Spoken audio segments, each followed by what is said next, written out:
سوال ہے کہ اگر کوئی بندہ یہ کہے کہ مولا علی المرتضیٰ صرف میرے ہیں تو اس کا یہ الفاظ کہنا کیسا؟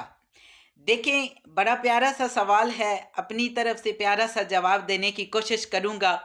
یہ تو اب اس بندے کی محبت ہے نا، یہ تو اب اس کا عشق ہے۔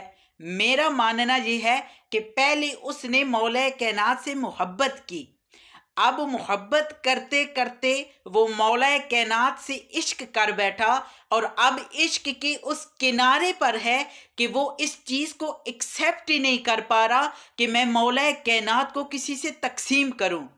ہمیں بھی علی المرتضیٰ سے اتنی محبت کرنی چاہیے کہ ایک مقام آئے جب ہم بھی کہیں کہ مولا کائنات صرف ہمارے ہیں۔ لیکن اس بندے کے لیے ہم فقیروں کے بھی کچھ الفاظ ہیں کہ سمجھ کر تم فقط اپنا انہیں تقسیم مت کرنا، علی جتنے تمہارے ہیں علی اتنے ہمارے ہیں۔ کیوں؟ کیونکہ میں قادری، میرا نعرہ ہے یا علی مولا، مجھے تو جان سے پیارا ہے یا علی مولا۔